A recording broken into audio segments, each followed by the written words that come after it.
As more clarification and details emerge on the civil lawsuit filed against BYU quarterback Jake Retzlaff, it's very clear at this juncture that this is not going anywhere anytime soon.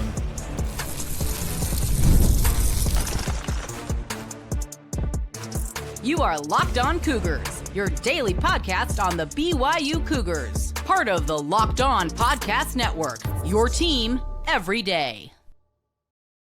What's up, everybody? Welcome into Locked On Cougars, your daily podcast focused on the BYU Cougars. I'm Jake Hatch, executive producer of the KSL Sports Zone and 13-year credentialed media member at BYU. I am your resident BYU expert and insider, and as always, thank you for making Locked On Cougars your first listen of the day, and thank you to all of you who are everydayers right here on the Locked On Podcast Network. Today's show is brought to you by our friends over at Monarch Money. Take control of your finances and do it with Monarch Money. Use the promo code LOCKEDONCollege at monarchmoney.com for 50% off your first year. All right, coming up on today's show, we're going to talk about the latest developments with Jake Retzlaff and what appears to be a protracted legal entanglement for him. Then we're going to talk about BYU football and their recruiting work in the Bay Area. They have done some really nice things out in Northern California, and we'll delve into that. And we'll finish up today's show with your questions. Our Locked On Cougars Insider Group has got their questions they've sent over, and we'll get to as many as we can on the show. All right, so let's talk about the latest with Jake Retzlaff. Now, very interesting interview yesterday on my station that I work for, my day job, the KSL Sports Zone. We had Greg Skordas on the show. He is KSL's legal analyst, and he's actually going to be hosting a new show called Inside Sources coming up on KSL Newsradio beginning next month.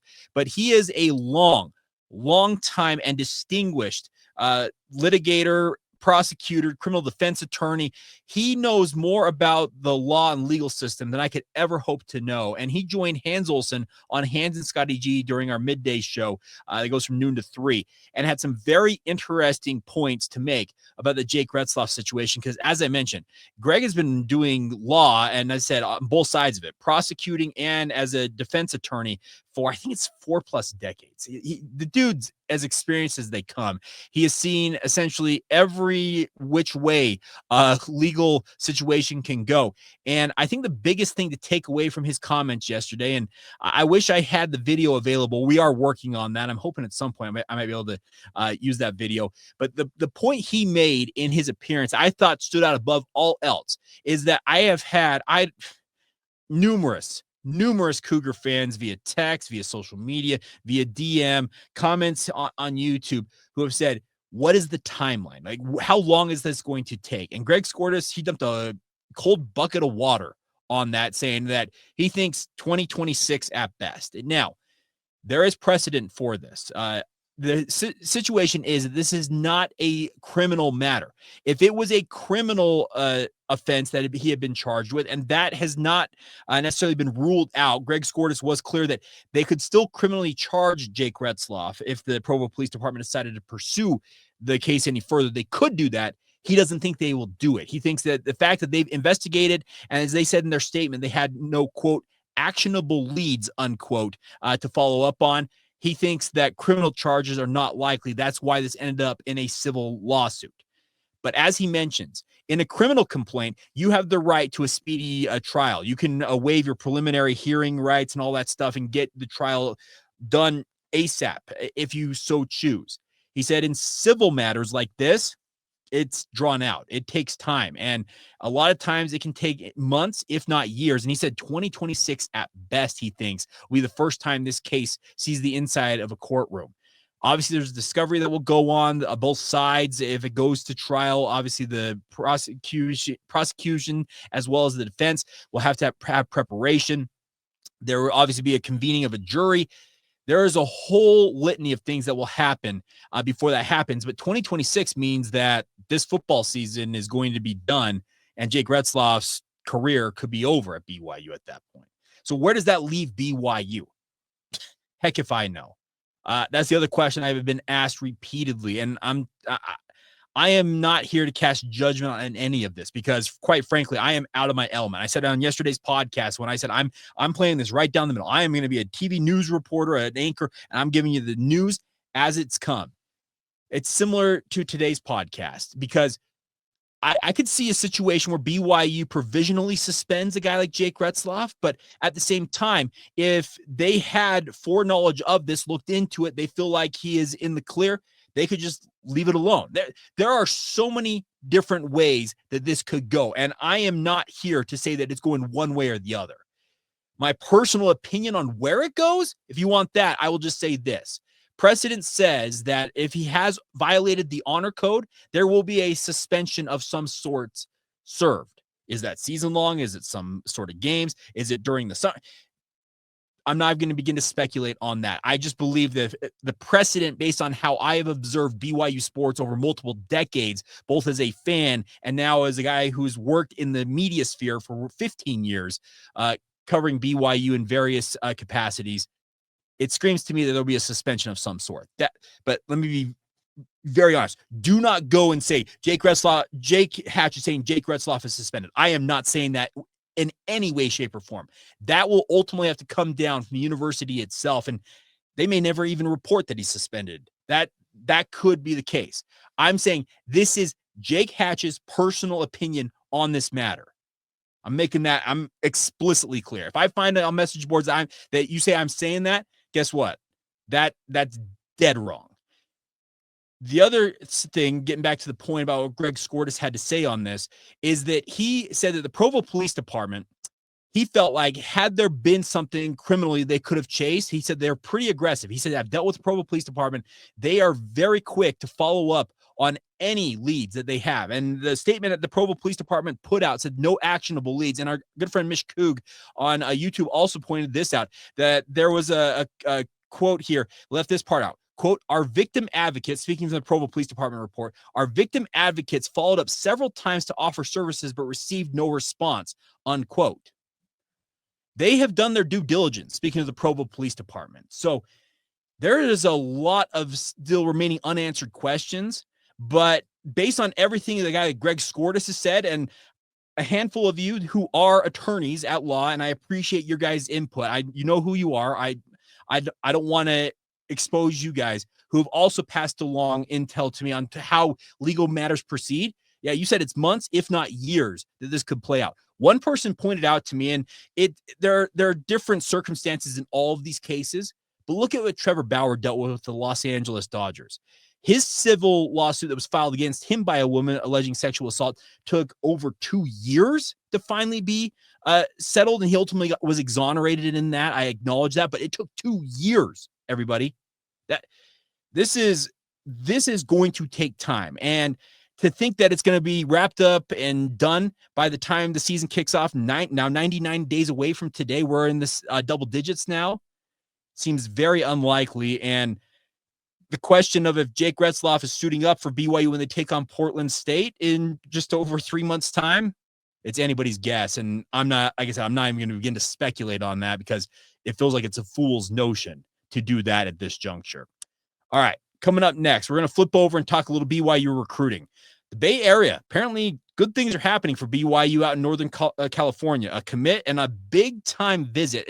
A four-star prospect deciding to cancel a trip to Miami and come to Provo, Utah instead. You heard that right. We'll delve into it next right here on Locked On Cougars.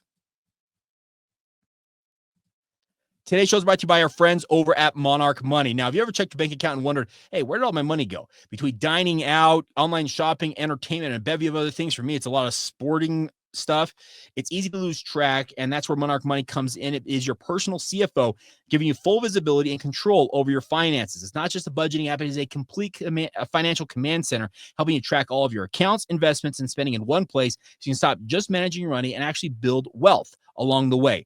All of us want to have all-in-one convenience. I can tell you, I hate the fact that I have to go to like multiple apps to track my different accounts. Well, this is what Monarch Money can do. Instead of juggling multiple apps, you can use Monarch to check your finances, track that spending, and even plan long-term goals. And you can do it with your significant other if you so desire as well. So take control of your finances and do it with our friends at Monarch Money. Go use the promo code LOCKEDONCollege at monarchmoney.com today for 50% off your first year. That's monarchmoney.com. Promo code LOCKEDONCollege for half off your first year. Once again, at monarchmoney.com.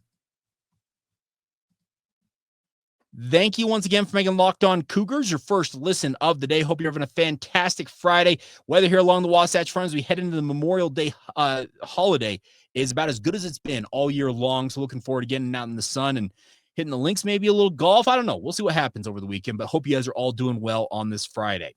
All right, so the Bay Area for BYU is apparently a hotbed for recruiting for Kalani Sitake and the BYU football program. Now, earlier this week, and it kind of got buried under the avalanche of the other news involving BYU sports, is the commitment earlier this week of Zephaniah Alatini from St. Francis High School out there in Mountain View, California, which is a suburb of the Bay Area there. And I love what I see from Zephaniah Alatini. He's listed at either 6'2" or 6'3", $180 to $195, depending on which website you look at. But if you look at this kid's highlight reel, he looks the part of just an absolute hard-hitting defender. I love his skill set. He lists himself as a free safety, a wide receiver, and an athlete on his recruiting profile, and for good reason. But I watched his tape, and I said it I did a YouTube short shortly after he committed, and I pointed out that he screams to me like kind of the prototypical Jay Hill safety prospect, a big hitter, a guy who tracks the ball well in the air. Speaking of being a free safety, because it's a key part of the Jay Hill single high defense.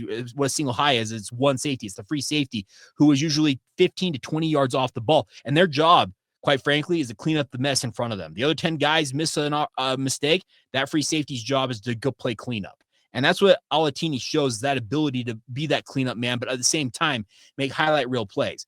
The other question I have is watching him is he likes to lay the lumber. He absolutely comes downhill and hammers folks. At 6'2", if he was like 6'3" or even 6'4", could he bulk up? Could his frame absorb, maybe getting to 220 pounds and being a linebacker in the mold of what BYU has done with an Ace Kafusi or, heck, even an Isaiah Glasker? That's the question I have as Alatini develops here, is could he ultimately end up playing in the front seven as an off-ball linebacker for BYU? It wouldn't be the first or last time that's ever happened. Guys grow into their frames at different rates. And yeah, he may be a safety now, but give him 2 or 3 years in a college weight room and have the growth plates, if they continue to grow, he could grow into being a linebacker. I love this pickup. He's a solid 86. Speaking of the recruiting rankings from 24/7 Sports, which those recruiting rankings are the ones I prefer. You may like On3 or Rivals. To each their own. I prefer 24/7 Sports. It stems from my time back in a previous stint working for Scout and 24/7, but his composite rating is not that far off, 85.44. I think this is a really, really fantastic pickup for BYU. And the more I have watched his tape, the way he plays, and quite frankly, looking at who else wanted this kid, Arizona, Boise State, Utah, like you go down the list of teams. Cal, his obviously a school right there in his backyard. Washington offered him at one point. He had a lot of other competing Power 4 offers alongside BYU, and it's a very solid recruiting win for BYU to get Alatini to commit. Now, the one thing I do wonder is he related to CJ Alatini, Chuck Alatini, who played at Orem High School. That part I haven't put together. Maybe a cousin, may have distant relations. I'll have to find out more on that as time goes on. But I really, really like what I see from Zephaniah Alatini. That brings me to the second topic here when it comes to the Bay Area, is we found out yesterday that Archbishop Riordan, which is one of the premier private high schools out there in the Bay Area or Northern California, well, they are sending Tommy Tofi, who is a 4-star prospect rated number 90, 93 rating from 24/7 Sports. He has readjusted his final visits, or his official visits, the visits he'll make to these schools, and he has flipped the Miami Hurricanes for your BYU Cougars. And it also will be the final recruiting trip. The final official visit he makes this summer will be to BYU the weekend of June 20th. That weekend, by the way, I think it's like June 18th and change to June 22nd. Like, it's a protracted weekend, obviously 5 days or so in there. I'm telling you, Ryder Lyons is supposed to be on campus. Tommy Tofi here is supposed to be on campus. There are no shortage of high-level prospects coming in for that specific weekend. It could be a bonanza for BYU if they can capitalize on that official visit. But the bigger point is, Tommy Tofi was a guy that, talking to some people who I had heard from, I had reached out and I saw his recruiting profile start to rise. I saw Utah was chasing him because he will visit Utah as well. He's also got plans to visit Tennessee, Oregon, and Cal. His brother signed at Cal last year. But Tommy Toffee, 6'6", 320 pounds, absolute bulldog of an offensive lineman. For him to flip a trip potentially from Miami to BYU screams that BYU has made up some significant ground in the recruiting of him. TJ Woods is proving that he is a really, really phenomenal recruiter. I think that what Kalani Sitake has done with his staff overall is he has brought in really, really high-level recruiters, and he just allows them to go chase the best talent they possibly can find. And Tommy Toffee, it pays off as he will make an official visit to BYU. Will BYU ultimately win this recruiting battle? That's TBD, because as I mentioned, he's making 5 visits, and he's going to see the who's who of college football: Tennessee, Oregon, Cal, Utah, and BYU. Yeah, no shortage of power for options for a kid like that there. But I love the fact that BYU made it some significant recruiting ground, as I understand it, to get Tommy Toffee first, his attention, and then finally to garner an official visit where he's coming to Provo, Utah to see what BYU has to offer. I cannot reiterate more often than I probably should more often than I do. I should reiterate that now that BYU has a Power 4 label attached to their name, it has revolutionized things. There were a lot of young men, I should say, for the 12 years, or there was 13 years, BYU was an independent. And I had conversations with multiple of them who said, hey, I love BYU, but I want to play Power 5 football. And BYU, simply put, is not a Power 5 program. And yes, BYU tried to combat that by saying, hey, we're Power 5 adjacent. We're playing as tough as a schedule as we can.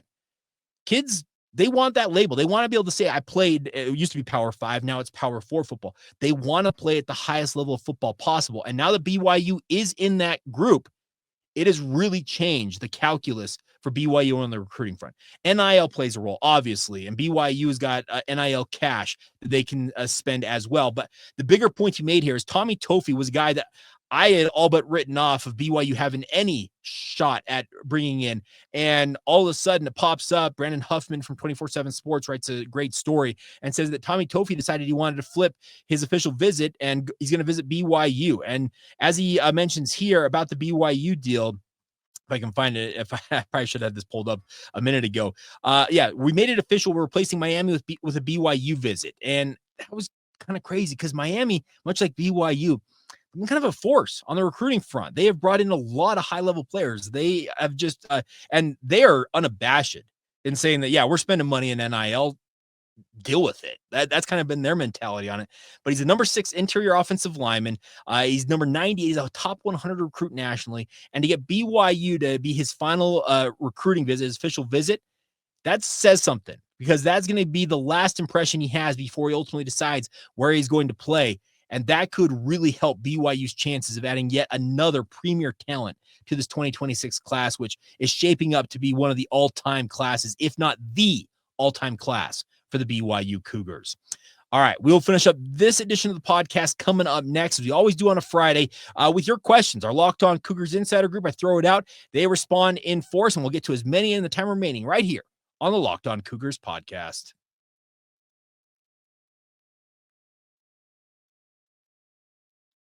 Thank you once again for making Locked On Cougars your first listen of the day. If you have not done so already, what are you waiting for? Sign up for the Locked On Cougars Insider Group and get opportunities to ask me questions. Yes, the best part about the Insiders Group, it gets all the inside intel that I have, goes to the Insiders Group first, and it's a 14-day free trial before it charges a single penny, and just $5 a month to be a part of the Insiders Group after that period ends. All right.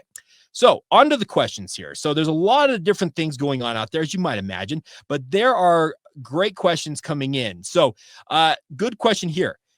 Tate, Jake, do you think BYU will come out with a suspension in the coming days for Jake Retzlaff? Quite honestly, Tate, as I mentioned earlier on in today's podcast, I do not know if they will, but if you ask my personal opinion, I do think that he'll be suspended.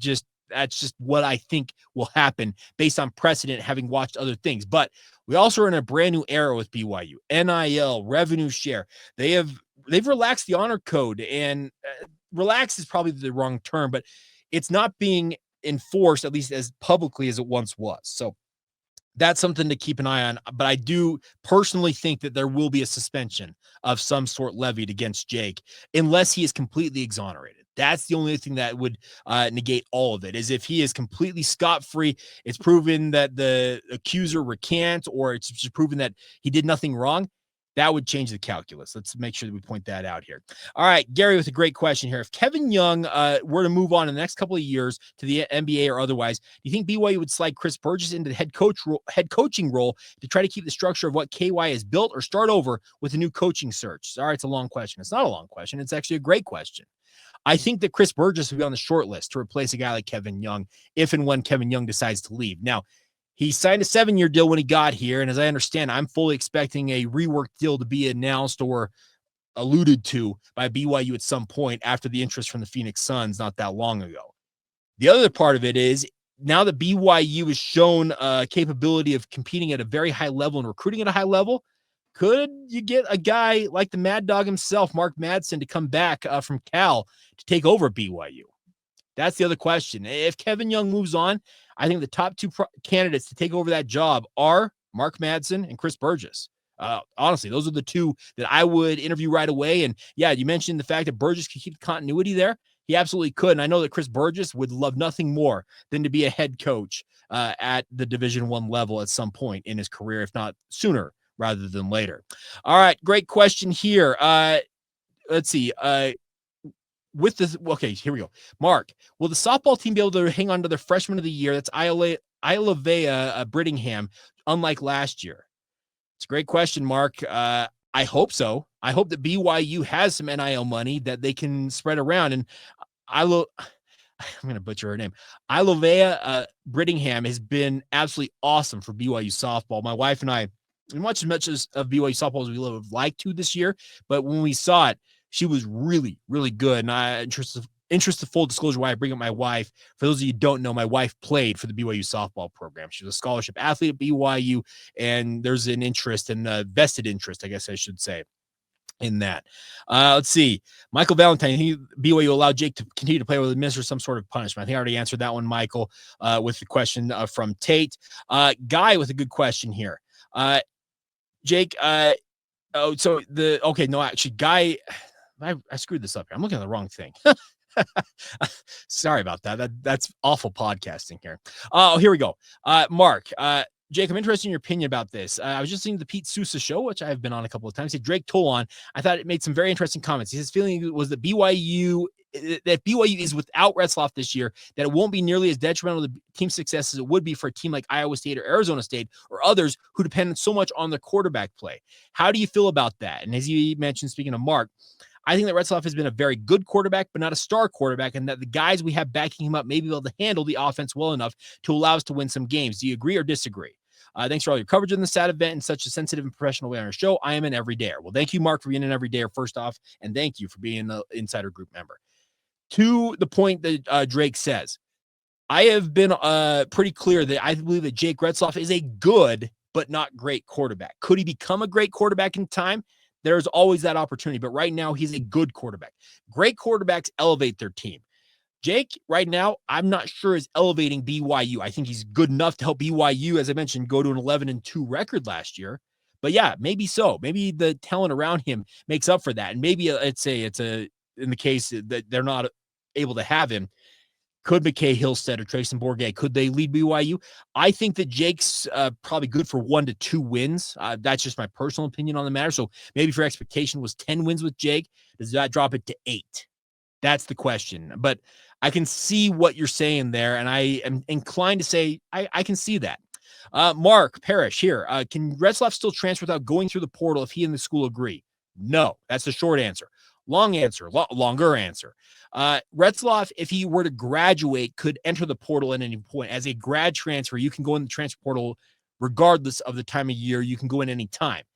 I don't think he's graduated. I don't know how close he is to graduating, but if he ultimately decided he wanted to leave BYU, the only way to do that before the portal window opens after the season is to be a graduate and be a grad transfer. That's the only way it can play out here, Mark, if he were to leave. Oh, geez. Chad, coming off our Big 12 squad show. All right, Jake, now it's your turn. How many likes for you to get a perm, LOL? Okay, if you're watching this on YouTube, this head of cabbage I've got, it's not nearly as thick and lush as you think. So a perm on me ain't going to work. I'd have to grow my hair out a little bit longer too, and that's the other side of this. But if you wanted me to get a perm, I just don't know that it would take, because my hair kind of goes like just straight. That's the only thing. I don't have much curl to it. And I know that's what a perm is supposed to do, but I'm inclined to say that it won't be happening, Chad. All right. Man, some great questions here. We're still rolling through here. Here's a good one. Kent Hone. Here's my question. How long before we know who the starting quarterback is going to be for BYU? But do you think the freshman, speaking of Bear Bachmeyer, could be at the other two because there's no way that Jake's going to get to play, at least in his opinion, speaking of Kent, which is unfair if he's not guilty. That's a very interesting point. How long will we know? Oof. 2 or 3 weeks in fall camp. If Jake is unavailable, that's where the timeline would go. We'd go through the summer period with these guys going through player run practices, and we really wouldn't hear much, I don't think, until they get to training camp in August. And then you got to decide by 2.5 weeks in to give them the majority of the 1 reps leading into game week on August 30th. So you're looking, mid-August is probably the situation there. So that's the interesting part about this, is that if Jake is unavailable, and that's the big if, let me reiterate, big if, you won't know until mid-August. That's a simple fact of what's going to happen here. Other questions here. Geez, I'm just kind of rolling through these different ones as we go along. Here we go. What are some big man things that the coaches on the football team can be certain that the players are prepared for prior to the start of a strenuous and physically demanding football season? That is a great question here from Travis. The biggest thing they can do is have a big man mentality and be like, we're going to do the thing, because they are no longer going to be the underdog. They are now the big dog. They are being chased by other programs. They have a target on their back, speaking of BYU, with or without Jake Retzlaff. It doesn't matter. BYU is one of the Big 12 favorites, and now teams want to hunt them down. The other thing is, you want to have a strenuous and physically demanding football season, give massive credit to the BYU strength and conditioning department along with their sports science team. They have revolutionized BYU athletes, especially the football program, the way they prepare their bodies. Think back to last year. How many soft tissue, kind of nagging injuries did we hear about from BYU? Very little.